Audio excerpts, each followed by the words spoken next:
Board में आपके मूल ज्ञात करने से संबंधित भी प्रश्न आ सकता है। तो मूल ज्ञात करने की एक विधि हमने पहले देखी थी, वो थी श्रीधराचार्य, जिसको द्विघाती सूत्र भी कहा था, और उसका वीडियो मैं पहले शेयर कर चुकी हूं, तो वो आप मेरे चैनल पे जाकर देख सकते हैं, या उसका लिंक भी मैं डिस्क्रिप्शन बॉक्स में दे दूंगी। तो द्विघाती सूत्र से मूल कैसे ज्ञात करते हैं वो हम पहले देख चुके हैं।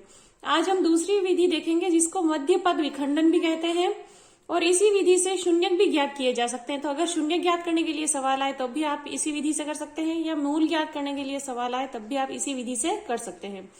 उदाहरण देखते हैं। हम समीकरण लिया है मैंने 2x square minus 5x plus 3 equal to 0।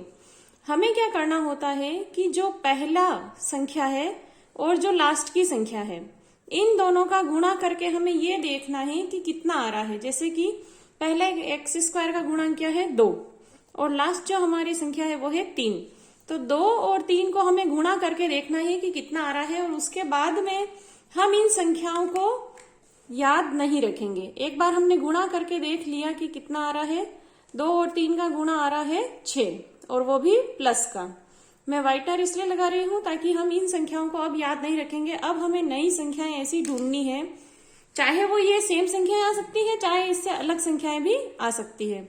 हमें कौन सी संख्या ढूंढनी होती है कि जो बीच वाला अंक है -5, तो ऐसी दो संख्याएं चाहिए जिनको कि जोड़ने या घटाने पर 5 आए और गुणा करने पर 6 आए।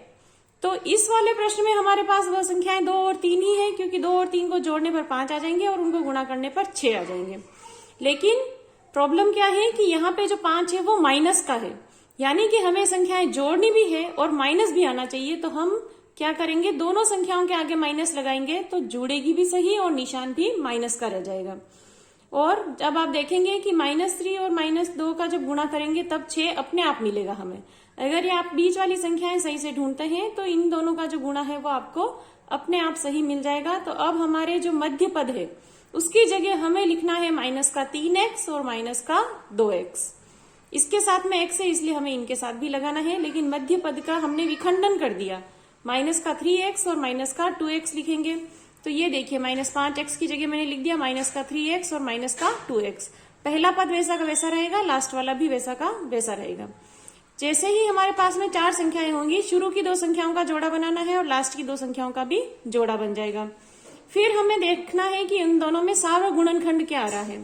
तो ये देखिए पहला जो पद है इसमें सिर्फ x सार्वगुणनखंड आ रहा है, बाकी 2 के पहाड़े में 3 नहीं आता है, तो हम इसमें और कोई सार्वगुणनखंड नहीं ले सकते। तो x को मैंने सार्वगुणनखंड के रूप में बाहर ले लिया। x इसमें से हटाने के बाद में 2 बचा यहां से, और यहां से सिर्फ x। x को सार्वगुणनखंड के रूप में बाहर लेने पर यहां पे सिर्फ बचा 2x। x एक बार आ चुका है तो अंदर बचा 2, और यहां से एक x। यहां से x को बाहर ले लिया तो ये बचा सिर्फ -3। तो इस वाले जो है जोड़ा, इसमें से हमने ये सार्वगुणनखंड ले लिया। इधर हम देखेंगे तो इन दोनों में न तो x बाहर आ रहा है न 2 बाहर आ रहा है, तो क्या लेंगे हम, सिर्फ -1।